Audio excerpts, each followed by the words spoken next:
everyone. Welcome to Gadgets with Gurman. Today we have another exciting episode. We'll be talking about Apple's new iPad Pros. We have both of them, as you can see here in our studio, the new 12.9-inch model and the new 10.5-inch model.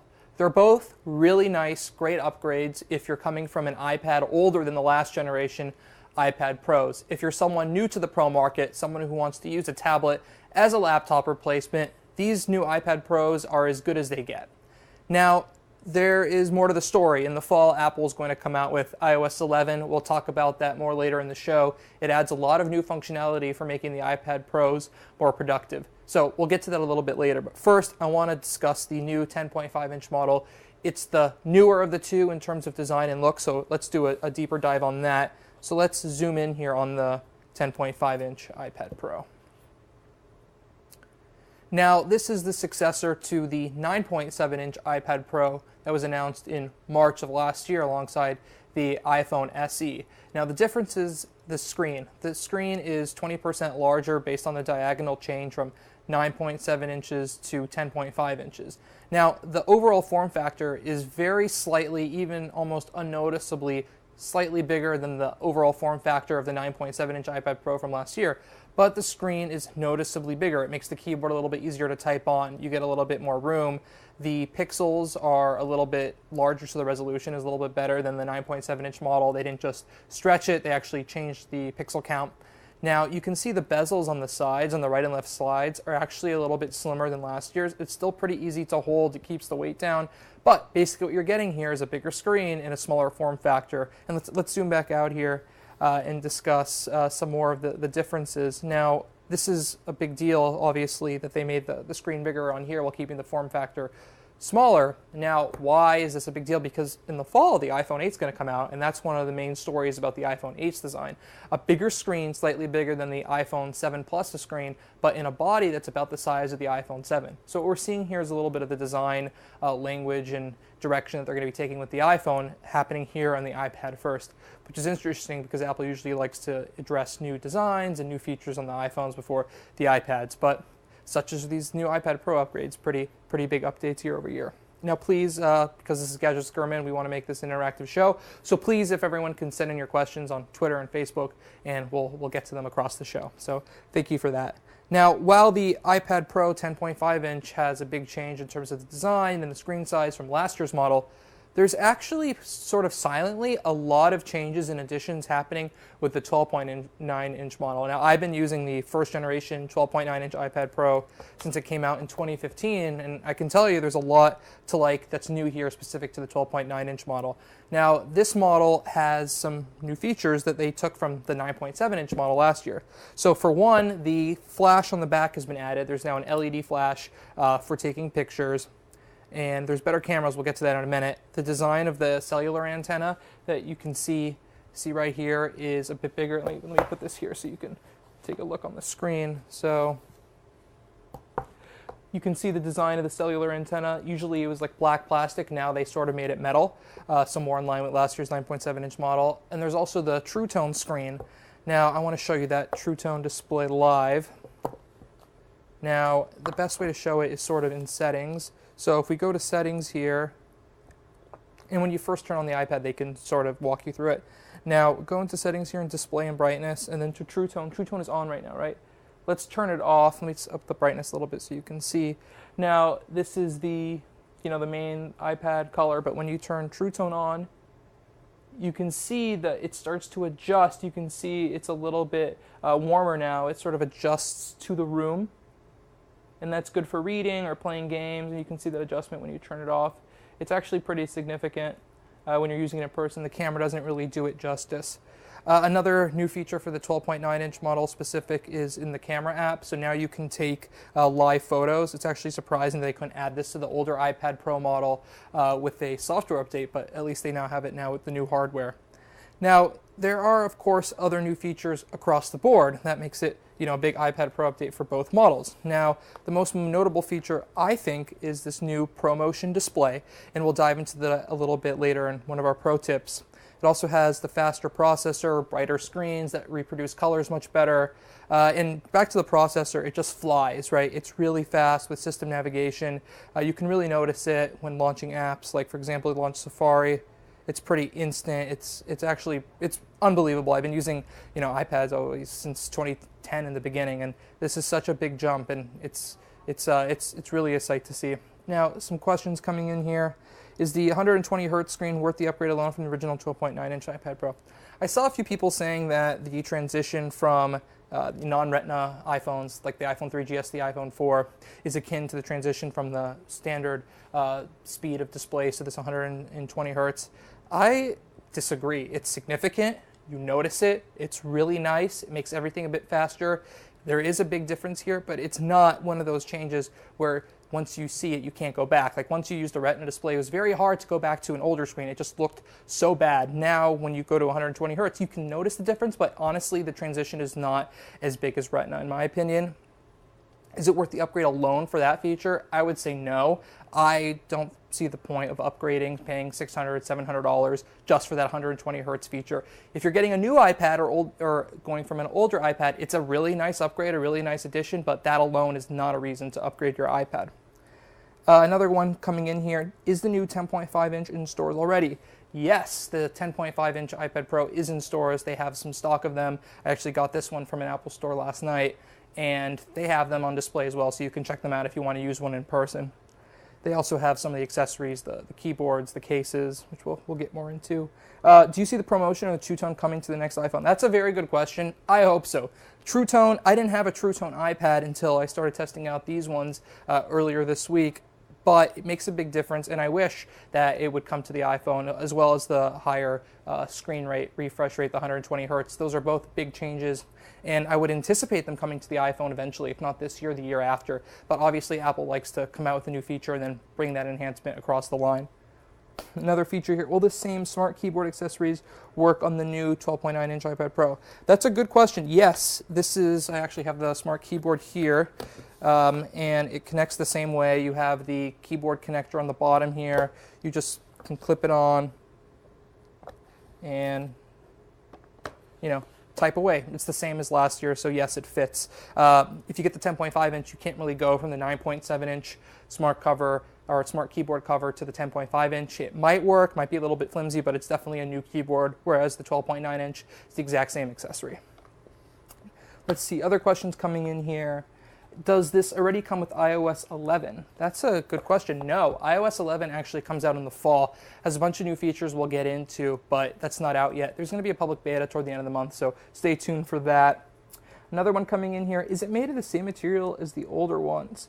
Yes, it's the same. It's an iPad. It's the same glass on the front, metal on the back. I haven't noticed any material differences. Something that is actually interesting to note.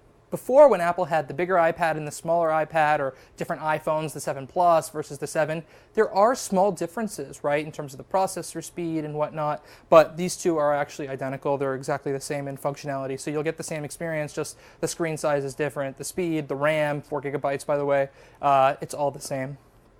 Another question, does it have a voice assistant? How is memory and battery life? Yes, they both obviously come with Siri. And how is memory and battery life? So the changes here on the base models, they now come with 64 gigabytes from the beginning standard. It's $650 for the 10.5-inch model and $800 for the 12.9-inch model. Battery life, haven't tested the battery life long enough to give a definitive answer, but Apple is claiming 10 hours as they always have. It's interesting, from the very beginning to now, the battery life hasn't changed from 10 hours. I would think that the battery life would improve maybe at some point, even though they keep adding features. Maybe they like that round number. I remember some iPads maybe got up to 12 hours a few years ago based on some benchmarks, but you'll probably certainly get around 10 hours based on Apple's claims. Now, we have some more here. These iPad Pros have the promotion display, like I mentioned, and I sort of want to demonstrate this, right? So let me take this one out. Right, in the promotion display, you really can get a good sense of it when using the Apple Pencil on the iPad Pro, and I actually have it paired with this one, right? And you can see how smooth navigation is if you're drawing The accuracy is actually improved as well. So if you're handwriting, I remember last year when I was handwriting with the Apple Pencil on the 12.9-inch iPad Pro, it felt almost as good as a real mechanical wooden pencil in terms of the accuracy, the latency, and whatnot.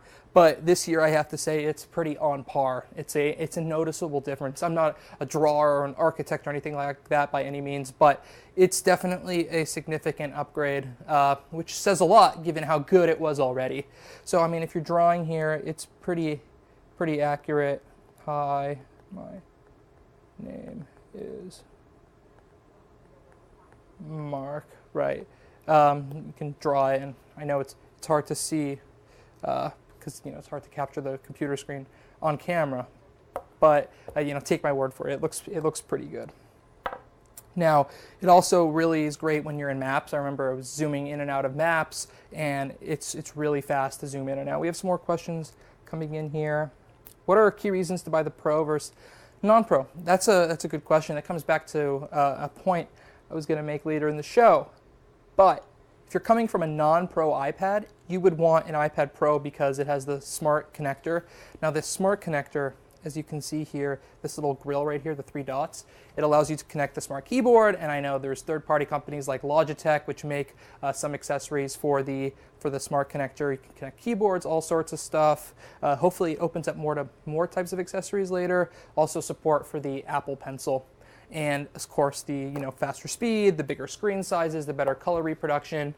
Also the cameras are far improved on this, in addition to the LED flash, which the cheaper iPads, the one including the 9.7-inch model that came out earlier this year and the iPad mini don't have. It has the same camera system as the iPhone 7, which means it's a 7-megapixel camera on the front, which is a big improvement over the 5 previously, as well as a 12-megapixel camera on the back, which is a big upgrade on the bigger iPad Pro, going from 8 to 12. Also 4K video recording, which the cheaper iPads don't have on both of the 10.5-inch and 12.9-inch models. Another question, why buy this instead of a Microsoft Surface Pro? Can you compare them? That's a very good question, but it's difficult to compare the iPad with iOS 10 as it is right now to the Surface Pro, given the Surface Pro runs a more full version of Windows with better multitasking, drag and drop and all that. When iOS 11 comes out in the fall, it's sort of a different ball game. You're going to have better support for the Apple Pencil. You're going to have better support for drag and drop, multitasking. You can actually open 3 windows at once while playing a video. So there is a significant improvement there. You're not going to get a real Mac desktop experience ever with iOS 11 unless they add more between now and the release in the fall. But it's a huge improvement based on playing with it myself and seeing it, going from iOS 10 to iOS 11 on the iPad. I know a lot of people who really praise iPad productivity and iPad keyboard accessories and iOS and all that are really excited about it. So it's a real big change, and we'll be sure to demo iOS 11 and do those comparisons and improvements when the seeds improve over time. Right now they're a bit buggy, but as they get better, we'll have more on that. Another question. Is there a noticeable improvement of the performance of these new iPads, especially with the Apple Pencil? Yes, the app launching speeds, I was actually comparing between the 2015 iPad Pro 12.9-inch with this one. The app launching speeds are a bit faster on this. It's very noticeable. The latency, everything is much faster and snappy with the Apple Pencil, especially on these new models. If you upgrade, you have to buy all new accessories like the cover, or will the old cover fit? The smart cover on the 12.9-inch iPad will continue to work. The smart keyboard, the Apple Pencil will also work with the 12.9-inch iPad Pro. If you're going from the 9.7-inch iPad Pro to the 10.5-inch iPad Pro, the Apple Pencil will still work, of course, because it's the same screen technology, the same everything, all that. However, you will need to get new cases because the size of the screen, the size of the overall body is a little bit different. So you'll also need a new smart keyboard. I know they have the 12.9-inch iPad Pro keyboards haven't changed, but they now sell a 9.7-inch iPad Pro smart keyboard for last year's model, along with a 10.5-inch iPad Pro smart keyboard for this year's model. Now, let's talk a little bit more about iOS 11. So they're coming out with a new public beta. They announced at WWDC toward the end of the month. I don't know if this is going to correspond to the 2nd or 3rd developer beta, but by then the battery life improvements and whatnot will probably be a bit better. I know some people who've already installed the first iOS 11 seed on their new iPad Pro 10.5-inch, and these people say that it feels like this beta was designed specifically for this device. They were testing it really closely because the performance of the beta 1 on iOS 11 for the 10.5-inch iPad Pro is much better than their experience of iOS 11 Beta 1 on their iPhone 7. So take that for what you will, but obviously I would wait till the public beta comes out. I haven't loaded the beta on these iPads yet, so I'm really going to hold out and see these betas get a little bit better first before putting them on production devices. Now, people are asking what else comes new with iOS 11. So there's this customizable control center on the iPad. You can slide it out from the right, on the iPhone from the bottom. You can put more widgets in there. You can put a quick access to your home stuff, your Apple TV, brightness, cellular data, a lot of improvements from there. In terms of the cameras, like I said, if you're a photography fan, it's a big change. If you're someone who is using, like I know some people who use the big iPad Pro as sort of a monitor for a camera system or a big equipment in studios, the iPad 12.9-inch camera improvement is significant, going from 8 megapixels to 12 megapixels. Same cameras as the iPhone 7. As we know, the iPhone 7 cameras are pretty good. Live photos are new. Now, we have people asking about the prices. So the 12.9-inch model is $800, but we have the 10.5-inch model starts at $650, and this is the 10.5-inch model. For those joining us now, that's a $50 increase over the $599 starting price of the 9.7-inch iPad Pro from last year. However, the difference is we're going from 32 gigabytes to 64 gigabytes, so they're actually doubling the storage while increasing the price by $50. Usually, it's a $100 charge for doubling the storage memory. Basically, that's how they normally do it. They do $100 increments and then double the storage from that, and obviously all the improvements that come with it.